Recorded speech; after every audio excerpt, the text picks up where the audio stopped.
নমস্কার, আর কে ম্যাথ ক্লাসে সকলকে স্বাগত জানাই। আশা করি সকলে ভালো আছো। আগের ভিডিওতে আমি কেশবচন্দ্র নাগ এর নবগণিত পঞ্চম শ্রেণীর বইটির প্রশ্নমালা 1 সলভ করে দিয়েছিলাম। আজকের ভিডিওতে আমি প্রশ্নমালা 2 ব্যাখ্যা সহ আলোচনা করব। চলো শুরু করি। তো দেখো, প্রশ্নমালা 2, এই যে প্রশ্নমালা 2 অঙ্ক করতে গেলে তোমাদের কয়েকটি জিনিস সম্পর্কে একটু ধারণা রাখতে হবে। যে জিনিসগুলো না জানলে তোমরা এই প্রশ্নমালা 2 এর অঙ্কগুলো তোমরা করতে পারবে না। তো চলো আমি সেই কয়েকটা জিনিস তোমাদেরকে আগে বলি, তোমরা এগুলো খাতায় নোট করে নেবে এবং এই জিনিসগুলো ভালোভাবে বুঝে নেবে, তারপরে প্রশ্নমালা 2 এর অঙ্কগুলো করবে। তাহলে দেখবে অঙ্কগুলো খুব ইজি লাগবে। দেখো, এই চ্যাপ্টারটার নাম হচ্ছে গুণন এবং কি আছে ভাগ সম্বন্ধীয়। তোমরা দেখো ভাগটা কিভাবে করি। দেখো দেখো এই যে 3 দিয়ে 6কে ভাগ, তো যেই সংখ্যাটা দিয়ে আমরা ভাগ করি সেটাকে আমরা কি বলি? ভাজক। আর দেখো যে সংখ্যাকে ভাগ করা হচ্ছে সেটা হচ্ছে কি? ভাজ্য। কারণ ভাগ করা হচ্ছে তাই ওটাকে ভাজ্য বলবো। আর ভাগ করার ফলে যে ফলটা পাই আমরা সেটাকে আমরা বলি ভাগফল। আর ভাগ করার ফলে যা পড়ে থাকে বা অবশেষ থাকে সেটাকে আমরা কি বলবো? ভাগশেষ। এখানে দেখো কিছু নেই তাই শূন্য। যখন যদি এখানে 7 হতো তাহলে কত? দেখো 1 ভাগশেষ থাকতো। তো দেখো এবার দেখো এই যে ভাজ্য, ভাজক, ভাগফল আর ভাগশেষের মধ্যে যে একটা সম্পর্কগুলো কীরকমভাবে হয় সেটা আগে দেখে নেব। দেখো এই যে ভাজক, আমরা যখন এই যে ভাজকটা বের করব তখন দেখো আমরা কি লিখতে পারি? এই ভাজক সমান আমরা কি লিখতে পারি? দেখো তো এই যে দেখো এই যে ভাজ্য, এই যে এই সংখ্যাটা মানে এই ভাজ্য, এই সংখ্যাটাকে আমরা কি বলছি? ভাজ্য। তো এই ভাজ্য সমান আমরা কি লিখতে পারি? এই সংখ্যাটা আমরা কিভাবে পাচ্ছি? এটার সঙ্গে এটা গুণ করছি, তারপরে এটা যোগ করলে আমরা এই সংখ্যাটা পাচ্ছি। তো আমরা সেটাই লিখব। দেখো ভাজ্য সমান কি? ভাজক গণিত ভাগফল আর কি আছে দেখো যোগ ভাগশেষ। ভাগশেষ কিন্তু যখন ভাগশেষ থাকবে না তখন কি হবে? যখন ভাগশেষ, দেখো এখানে দেখো ভাগশেষ কিছু নেই, তাহলে তখন কি লিখবো? ভাজক গণিত ভাগফল করলে কিন্তু আমরা এই ভাজ্যটা পেয়ে যাব। আর যখন ভাগশেষ থাকবে তখন কি করব? ভাজক গণিত ভাগফল যোগ ভাগশেষ। হ্যাঁ দেখো দেখো লিখেছি, দেখো ভাজক গণিত ভাগফল যোগ ভাগশেষ যদি থাকে তবে করবে, আর না থাকলে শূন্য করবে। আর দেখো এবার ভাজক, এই যে ভাজক এই সংখ্যাটা আমরা কি করে পাবো? এই যে ভাজ্যকে যদি আমরা ভাগফল দিয়ে ভাগ করি তাহলে দেখো 6কে যদি আমি 2 দিয়ে ভাগ করি কত হবে? দেখো 2 এর নামটা পড়ো, 2 3 6, তাহলে কত? 3 পেয়ে যাচ্ছি। তাহলে এই যে ভাজ্যকে ভাগফল দিয়ে ভাগ করলে যেটা পাবো সেটা কি পাবো? ভাজক পাবো। আর যখন দেখো এইটা পেতে গেলে যদি ভাগশেষ না থাকে তাহলে কি হচ্ছে? ভাজ্যকে ভাগফল দিয়ে ভাগ করলেই তোমরা কিন্তু ভাজক পেয়ে যাবে। আর যখন তোমরা ভাগশেষ থাকবে তখন কি করতে হবে? দেখো ভাগশেষ মানে কি? এখানে দেখো কিছু একটা আছে, তো তাহলে কি করতে হবে? এই যে ভাজ্য থেকে তোমার এই যে ভাজ্য থেকে আগে ভাগশেষটাকে বিয়োগ করতে হয়। ভাজ্য থেকে ভাগশেষটা বিয়োগ করার পরে তুমি আগের মতো, আগে কি করেছিলে? আগেরটা যদি ভাগশেষ ছিল না তখন কি করছিলে তোমরা? এই যে ভাজ্যকে ভাগফল দিয়ে ভাগ করলে তুমি ভাজকটা পেয়ে যাচ্ছ। যখন ভাগশেষ থাকবে তখন কি করতে হবে? এই ভাজ্য থেকে আগে ভাগফলটা কি করবে? ভাগশেষটা বিয়োগ করে নেবে। বিয়োগ করে যেটা পাবে সেটাকে যদি তুমি ভাগফল দিয়ে ভাগ করো তাহলে কি হবে? ভাজকটা পেয়ে যাবে। নেক্সট দেখো ভাগফল। ভাগফল পেতে গেলে কি করবে? ভাজ্য ভাজিত ভাজক। এই যে ভাজ্যকে যদি দেখো 3 দিয়ে ভাজক করো তাহলে কি হবে? তুমি ভাগফলটা পেয়ে যাচ্ছ। সেটাই লিখবে যদি ভাগশেষ না থাকে। যখন ভাগশেষ থাকবে না, যখন ভাগশেষ থাকবে তখন কি করতে হবে? দেখো আবার আগেরটার মতোই ভাজ্য থেকে ভাগশেষটাকে বিয়োগ করে নেবে, তারপরে ভাজক দিয়ে ভাগ করে নেবে। দেখো নিয়ম হচ্ছে তোমার ভাজ্য ভাগ ভাজক। যখন ভাগশেষ থাকবে তখন এই ভাজ্য থেকে ভাগশেষটা ভাগ করে নিয়ে বিয়োগ করে নিয়ে তারপরে তুমি ভাগ করবে। কারণ দেখো ভাগশেষ যদি না থাকতো তাহলে কি করতো? তুমি ভাজ্য থেকে ভাজক মানে ভাগ করছো তাহলে পেয়ে যাচ্ছ। সুতরাং যখন ভাগশেষ থাকবে তাহলে তখন কি করে করবো? তাহলে ভাগশেষটা সেখান থেকে আগে বিয়োগ করে নেব। তো এবার দেখো, এবার গুণের ক্ষেত্রে দেখো 4 গণিত 2। তো এই যে সংখ্যাকে আমরা গুণ করছি তাকে আমরা গুণ্য বলছি। যে সংখ্যা দিয়ে, এটা ভালো করে মনে রাখো, যে সংখ্যা দিয়ে আমরা গুণ করছি সেটাকে আমরা গুণক। আর গুণ করার পরে যে ফলটা পাচ্ছি সেটাকে আমরা কি বলবো, গুণফল। তোমরা যদি এই দুটো মানে ছবিটা মনে রাখতে পারো, মাথার মধ্যে গেঁথে রাখো, তাহলে এই যে সম্পর্কগুলো তোমরা নিজেরাই তৈরি করতে পারবে। তো দেখো তাহলে কী হয়েছে, এই গুণ্য সমান, এই গুণ্যটা যদি তোমরা পেতে চাও তখন কি করতে হবে, যে গুণফল থেকে গুণক দিয়ে, বা দেখো এই যে গুণফলকে গুণক দিয়ে ভাগ করলে তোমরা গুণ্য পেয়ে যাবে। দেখো কারণ 8কে 2 দিয়ে ভাগ করে দেখো আমাদেরকে এইটা পেতে হবে, আমাদের গুণক দেওয়া আছে, গুণফলও দেওয়া আছে, তখন কি করব, 8 দেওয়া আছে 2 দেওয়া আছে, তাহলে 8কে 2 দিয়ে ভাগ করলে কত, 4 পাচ্ছি। তাহলে কি আছে দেখো, গুণ্য সমান গুণফল ভাজিত গুণক। যখন গুণকটা বের করব, দেখো যখন গুণক বের করব তখন কি করবে, গুণফল ভাজিত গুণ্য করলে আমরা গুণক পেয়ে যাব। আর যখন গুণফল বের করব দেখো গুণ্য গুণক গুণ করলে কিন্তু গুণফল পাওয়া যাবে। নেক্সট দেখো খুব ইম্পর্টেন্ট, এই টপিকটার উপরে কিন্তু অনেক প্রশ্ন পাবে তোমরা। দেখো অপর সংখ্যাটি মানে কি, দেখো একটি সংখ্যা দেওয়া থাকবে আর অপর সংখ্যাটি, তখন কি করতে হবে, যে গুণফলটা দেওয়া থাকবে সেই গুণফলকে যে সংখ্যাটা তোমাদের দেবে সেই সংখ্যা দিয়ে যদি ভাগ করো তাহলে তোমরা অপর সংখ্যাটি পেয়ে যাবে। তো চলো এবার অঙ্কগুলো আমরা দেখব। অঙ্ক করতে গেলে এই ধরনের প্রবলেম আমরা পাবো।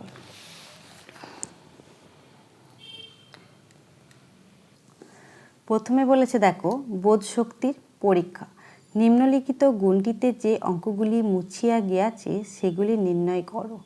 এই যে দেখো মুছিয়া গেছে মানে এখানে স্টার চিহ্ন দেওয়া আছে, তোমাকে এগুলো বের করতে হবে যে স্টার চিহ্নগুলোতে কি হবে। তোমাদেরকে খুব ইম্পর্টেন্ট, এই লুপ্ত স্থান নির্ণয় কিন্তু খুব আসে, হ্যাঁ পরীক্ষাতে কিন্তু আসে, ক্লাস 5-এ অ্যাডমিশন টেস্টে কিন্তু এগুলো আসে। দেখো তোমাদেরকে এই সংখ্যাটা দেওয়া আছে, 3 দেওয়া আছে, 5 দেওয়া আছে, 9, 7 দেওয়া আছে। এখানে কিন্তু তোমাদের গুণক কিন্তু দেওয়া নেই। তারপর দেখো এখানে সংখ্যাটা দেওয়া আছে, তো তোমরা দেখো 3টে সংখ্যা দেওয়া আছে, বাকিগুলো দেওয়া নেই। এখানে দেখো 4টে সংখ্যা আছে, তো তোমাদের আবার কি আছে দেখো, দ্বিতীয় লাইনে কিছু দেওয়া নেই, তৃতীয় লাইন দেওয়া নেই, জাস্ট যোগফলের শেষ 3টে সংখ্যা দেওয়া আছে। তো দেখো এখানে এই সংখ্যাগুলো তোমরা কিভাবে এবার নির্ণয় করবে। দেখো এখানে 1 আছে, এখানে কিন্তু 7 আছে, তাহলে দেখো 7-এর ঘরে তুমি নামতা পড়বে, তোমাকে নামতা পড়ে নামতার যে গুণফলটা পাবে এমন একটা সংখ্যা তোমাকে হতে হবে যার শেষে কিন্তু তোমার 1 থাকা লাগবে। তো 7-এর ঘরে নামতা পড়ো, দেখো 7 1-এ 7, 1 আসছে না, 7 2-এ 14 আসে না, 7 3-এ 21, দেখো 3 দিলে কিন্তু আসছে। তারপর দেখবো দেখো 7 4-এ 28, 7 5-এ 35, 7 6-এ 42, 7 7-এ 49, 7 8-এ 56, 7 9-এ 63, 7 10-এ 70। দেখো 10 হবেই না। দেখো এখানে কি বলছে, নির্ণয় করতে বলেছে অঙ্কগুলি কথার অর্থ হলো তোমাকে 1 থেকে 9 পর্যন্ত সংখ্যা দিয়েই কিন্তু এগুলো ফিল আপ করতে হবে, 10 হবে না। তাহলে 1 থেকে 9 পর্যন্ত, তাহলে 10 দিয়ে আমি গুণ করবোই না, 9 পর্যন্ত। তো 9 পর্যন্ত দেখি গুণ করতে গিয়ে আমি দেখলাম দেখো একমাত্র 3 দিয়ে গুণ করলে তবেই আমি 21 আসছে, মানে এই শেষে 1 সংখ্যাটা আসছে। তাহলে এখানে তুমি 3 বসিয়ে দিলে। এবার দেখো এই 3 দিয়ে কি হয়, প্রত্যেকটা সংখ্যাকে গুণ করে দেবো। 3 7 21, হাতে থাকলো 1। দেখো আমি পাশাপাশি এখানে লিখেছি তোমরা যাতে বুঝতে পারো, তার জন্য প্রত্যেকটা গুণফলটা আমি কিন্তু লিখেছি। 3 7 21-এর 1, হাতে থাকলো 2, 3 9 27 আর 2 29, 9 হাতে থাকলো 2, দেখো 3 5 15, 2 17, হাতে থাকলো 1, 3 3-এ 9 আর হাতে রেখে 10। তুমি তাহলে প্রথম লাইন তুমি কমপ্লিট হয়ে গেল। এবার দেখো দ্বিতীয় লাইনে কিচ্ছু দেওয়া নেই, কিন্তু এখানে তোমার 9টা দেওয়া আছে, আর দেখো এইখানটায় দেওয়া আছে। তো দেখো প্রথমটা এখানে 1 বসে গেল, এখানে দেখো 4 দেওয়া আছে, তো 4 দেওয়া থাকলে এখানে 9 আছে, দেখো তো আর কত দিলে এখানটায় 4 হবে। তো 9-এর সঙ্গে যদি আমি 5 যোগ করি, দেখো 2 যোগ করলে 11, 3 যোগ করলে 12, 4 যোগ করলে 13, 5 যোগ করলে 14, নিশ্চয়ই এখানে 14 হতে হবে। তবে এখানে 14 4 বসাতে হবে, বা 24 হতে হবে, এই ধরনের কিছু হতে হবে। তো দেখো 9 আর 9 একটা, তুমি কিন্তু একটাই সংখ্যা বসাতে পারবে, দুটো সংখ্যা তো বসাতে পারবে না, 9 পর্যন্ত বসাতে হবে। তো 9-এর সঙ্গে 9 যোগ করলে 18 হবে, তাহলে নিশ্চয়ই এখানে 18 হবে না, তাহলে তোমাকে এখানে কি 14ই হতে হবে। তো 14 করে, তো 9 আছে এখানে 14 হতে হবে, তাহলে কত, 14-এর মধ্যে 9 বাদ দাও, দেখো 5।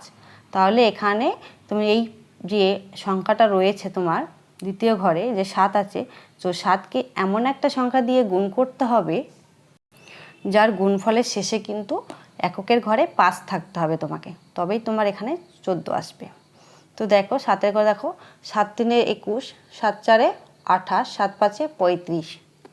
আর কিন্তু দেখো তুমি পরপর এগুলো করে দেখবে আর কোনোটাতেই আসবে না, শুধুমাত্র 5-এ আসবে। তাহলে এখানে তুমি 5 বসিয়ে দাও, 5 7-এ 35, হাতে থাকে 3, 5 9 45, 3 কত 48, 48-এর 8, হাতে থাকলো 4, 5 5-এ 25 আর 4-এ 29, হাতে থাকলো 2, দেখো 3 5-এ 15 আর 2 17, এই যে এখানটা আমি 17 বসিয়ে দিলাম। তাহলে দেখো 1 পেলাম, 14 পেলাম, 14 4। তো হাতে কত থাকলো? এখানে তোমার হাতে 1 থাকলো, আর এখানে কত পেয়েছো তুমি? 7 পেয়েছো, আর এখানে 8 পেয়েছো। দেখো 7 আর 8 কত? 15, আর হাতে রাখে 16। তো এখানে তোমার 16 তোমার এই পর্যন্ত হলো, আর এখানে আছে দেখো 5। তাহলে আর কত হতে হবে? এখানে 5 মানে হয় তোমাকে 25 হতে হবে, না এই 15 হতে হবে। তো 16 আছে, তো 16 আছে নিশ্চয়ই, এখানে কি 15 হবে না? তাহলে কত হবে? 25 হতে হবে। তো 16 আছে, 25 করতে গেলে আর কত? তাহলে 25-এর মধ্যে যদি তুমি 16 বাদ দাও, দেখো 9। তাহলে তোমাকে এখানে 9 আনতে হবে। তো তোমাকে এখানে 9 কখন আসবে? এখানে দেখো এখানে 7কে, তো 7কে এমন একটা সংখ্যা দিয়ে গুণ করতে হবে যার গুণফলের এককের অঙ্কটি 9 হতে হবে। তো দেখো 7-এর সঙ্গে যদি 7 গুণ করো, তোমরা সাথে এখন নামটা পড়ে দেখে নেবে। তো 7-এর সঙ্গে 7 গুণ করলে কিন্তু 49 আসছে, এককের অঙ্কটি দেখো 9 আসছে। তাহলে এখানে 7 দিয়ে গুণ করবে, 7 7 49, 49-এ 9, হাতে থাকে 4, 7 9 63, আর 4 67, 7 হাতে থাকলো 6, 5 7 35, আর কত 6 41, 41-এর 1 হাতে থাকলো 4, 3 7 21, আর 4 25। তুমি এবার যোগ করে বসিয়ে দাও, এই দুটো সংখ্যা তো বসালে। এবার দেখো 9 আর 7 কত হলো? 16, আর হাতের 2 কত? 18, হাতে থাকলো 1, হাতের 1 আর 1 2, 2 এর সাথে 9, 9 এর 2 10 এর 0, হাতে থাকলো 1, 5 আর 1 6, আর 1 7, আর 2 করতে 2। চলো এবার নেক্সট প্রশ্ন দেখো। 2-এর দাগে প্রশ্নে বলেছে নিম্নের অঙ্কটিতে লুপ্ত গাণিতিক চিহ্ন বসাও। দেখো 35 ড্যাশ 7 ড্যাশ, মানে ড্যাশ বলতে গেলে স্টার মার্ক দেওয়া আছে 9 সমান সমান 45। তো দেখো এখানটা কি আছে? লুপ্ত গাণিতিক চিহ্ন। গাণিতিক চিহ্ন মানে যোগ বিয়োগ গুণ ভাগ, এগুলো তোমাকে বসাতে হবে এখানটায়। তো দেখো 35 আছে, 7 আছে, 35 আর 7-এ কী হচ্ছে? তোমাকে গুণ করে হোক ভাগ করে হোক কী করে তোমাকে 45 এখানটায় 45-এর সমান করতে হবে। যে এই যে বামপক্ষ যেটা দেখতে পাচ্ছ, এই বামপক্ষটার ভ্যালুটা কত আসতে হবে? 45 আসতে হবে। তো দেখো এখানটা দেখো প্রথমে যদি ভাগ করি, তাহলে দেখো 5, 5-এর সঙ্গে 9 গুণ করলে কিন্তু 45 হয়ে যাচ্ছে। এটা দেখে কিন্তু বোঝা যাচ্ছে, এটা কিন্তু সোজা ছিল। নেক্সট দেখো গুণক 442 এবং গুণফল দেখো 270 924 হইলে গুণ্য কত? তো তোমাদের এখানে দেখো এখানে কি বলছে? গুণ্য কত দিয়েছে। দেখো গুণক দিয়েছে, গুণফল দিয়েছে। তাহলে দেখো এই যে গুণফলটা দেওয়া আছে, গুণকও দেওয়া আছে, গুণ্য। তো এই যে গুণ্যটা কত? 5 আর 6 গুণ করলে দেখো 30। তাহলে এই দুটো যদি দেওয়া থাকে তোমার এইটা আনতে গেলে তোমরা কী করতে হবে? দেখো এই 30-কে যদি 6 দিয়ে ভাগ করো, তাহলে এটাও তুমি পেয়ে যাচ্ছ। তাহলে কী করতে হবে? দেখো গুণফল ভাজিত গুণক করলে আমরা কী পাবো? গুণ্য। তাহলে দেখো গুণফলটাকে গুণক দিয়ে ভাগ করো, তো ভাগ করলে দেখো এই দেখো ভাগ করবে,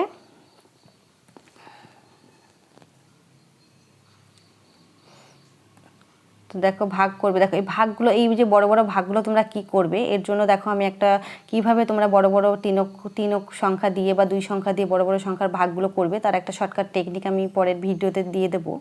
তো দেখো এই যে তোমরা এককের সংখ্যাটি দেখবে, হ্যাঁ, এর এককের সংখ্যাটা দেখবে, আর এর একক দেখো এই একটা এখানে 4, আর এখানে দেখো 1 সংখ্যা। যদি তুমি এখানে একটা সংখ্যা নাও, এইটা কি আছে? দেখো 4 থেকে ছোট হয়ে যাচ্ছে। তাহলে কিন্তু তুমি কি এটাকে 1 দিয়ে ভাগ করতে পারবে? পারবে না, কারণ কি 4 থেকে 2 ছোটো। তাহলে কি দুটো সংখ্যা নেবে। দেখো 27, এখানে দেখো 27 আছে, এখানে 4 আছে। এবার দেখো তো কত দিয়ে যায়? 6 দিলে দেখো 4 6 24, 4 7 28, তাহলে কী হবে? 6। তাহলে এইটা যখন 6 দিয়ে ভাগ যাবে, মানে পুরোটাই 6 দিয়ে ভাগ যাবে। তোমরা 6 দিয়ে করবে, গুণ করলে দেখো 6 দিয়ে 12, 2 হাতে থাকলো 1, 6 কত? 6 দিয়ে 12, 12 আর 1 13, হাতে থাকে 1, 4 6 24 আর 1 25।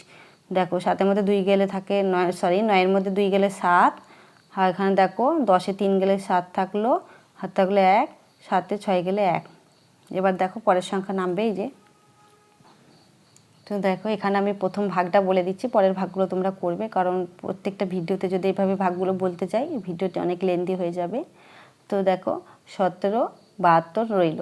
এবার দেখো তাহলে এই যেখানে দেখো 17, দেখো একটা তো 4-কে ভাগ যাবে না, মানে 1-কে 4 দিয়ে ভাগ যাবে না, তার দুটো সংখ্যা নেব, কত? 17 হচ্ছে। দেখো এবার 17-কে 4 দিয়ে ভাগ করো, দেখো 4 4 16, এবং 4 5 দিলে 20, তাহলে 5 দিয়ে যাবে না, তাহলে কত?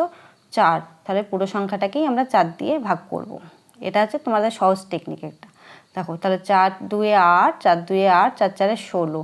তো বিয়োগ করলে কত পাবো? দেখো 12 থেকে 8 গেলে 4, হাতে থাকলো এখানে হাতের একটা 9, এবার 17 থেকে 9 গেলে কত থাকবে 8, এখানে 0। তাহলে এবার দেখো এবার এই যে 4টা নামবে, তাহলে কত 844।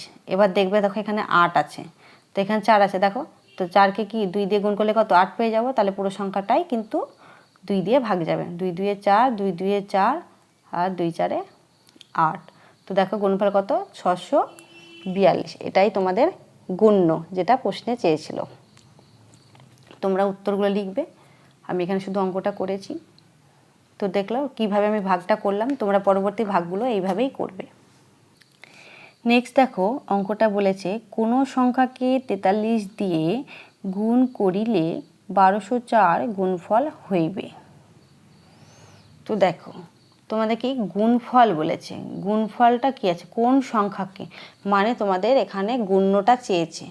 কোন সংখ্যা বলতে গেলে কি বোঝাতে চেয়েছে, দেখো 43 দিয়া গুণ করিলে, যে সংখ্যা দিয়ে আমরা গুণ করি তাকে আমরা কি বলি গুণক, তার মানে কি 43টা হচ্ছে কি গুণক। তো আমি লিখে নেব, দেখো গুণক সমান 43, দেখো 1204 গুণফল হইবে, তাহলে গুণফলটাও দেওয়া রয়েছে তার, তো তাহলে গুণক দেওয়া আছে গুণফল দেওয়া আছে, গুণ্য বের করতে হবে। তাহলে কি বের করতে হবে, কোন সংখ্যা বলতে গেলে কি, যেই সংখ্যাকে আমরা কোনো সংখ্যা দিয়ে গুণ করি সেটাকে আমরা কি হয় গুণফল পাই, সেটাকে আমরা গুণ্য বলি। তাহলে এখানে গুণ্যটা আমাদের চেয়েছে, তাহলে গুণ্য আমরা কীভাবে পাই, গুণফলকে গুণক দিয়ে ভাগ করলে আমরা গুণফল পাই। আগেরটার মতো দেখো এবার গুণফলকে এই যে গুণক 43 দিয়ে ভাগ করবে তোমরা, দেখো ভাগ করলে কত হবে। তো আগের মতো দেখো এই দুটো সংখ্যা নেব, দেখো প্রথমে এক সংখ্যা নিয়ে 4 দিয়ে ভাগ যাবেন, তার দুটো নেব, তো দুটো নিলে কত হবে দেখো 4। দেখো যদি আমি এখানে 3 দিয়ে যাবে,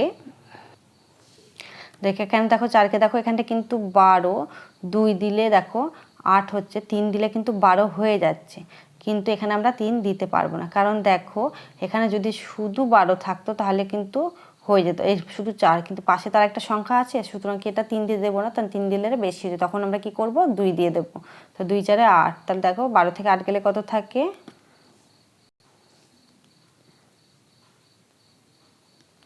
এবার 2 দিয়ে গুণ করলে দেখো 3 2 6 আর 2 4 8, তাহলে দেখো 10 থেকে 6 গেলে 4 থাকলো, আর 12 থেকে 8 গেলে কত থাকলো 3, 9 যাবে 3 থাকবে, এই 4 এবার নামলো। এবার দেখো 4 8 কিন্তু যদি 8 দিয়ে দিই, দেখো 4 8 32 হয়ে যাচ্ছে, হ্যাঁ 4 9 36, তো 34-এর থেকে বেশি হয়ে যাচ্ছে, তাহলে কী হবে কমটা দেবো 8, 32 হচ্ছে, তাহলে এটা দিয়ে দেবো। দেখো 3 8 24, হাতে থাকলে 2, আর 4 8 32 আর 2 34, তাহলে সংখ্যাটি কি পাবো, কোন সংখ্যাকে বলেছে, সংখ্যাটি কী হবে 28। দেখো 1 2 3 পর্যন্ত আমি করলাম। এবার দেখো 4-এর দাগে অঙ্ক কী বলেছে, কোন সংখ্যা দ্বারা 1245কে গুণ করিলে এত হইবে। এত হইবে মানে কি গুণফল, গুণফল দেওয়া আছে গুণক দেওয়া আছে, তো তোমাকে গুণ্য বের করতে বলেছে আগের দাগের মতো, 3-এর দাগের অঙ্কটার মতো। তো তোমরা এই অঙ্কটা নিজেরা করবে, নিজেরা করে কমেন্ট বক্সে কত উত্তর হলো সেটা আমাকে জানাবে। আর যদি না পারো তো আমি পরের ভিডিওতে আবার এখান থেকে আলোচনা করব। ভিডিওতে এমনিতে অনেকটা বড় হয়ে গেছে, তো আজকে এই পর্যন্তই। যারা প্রথম থেকে ভিডিওটি শেষ পর্যন্ত দেখছো তাদেরকে অসংখ্য ধন্যবাদ। যাদের কোনো অঙ্ক বুঝতে অসুবিধা হচ্ছে তারা আর একবার দেখে নিও ভিডিওটি, আর ভালো লাগলে একটু লাইক কমেন্ট করো, তোমাদের মতামত শেয়ার করো। ধন্যবাদ।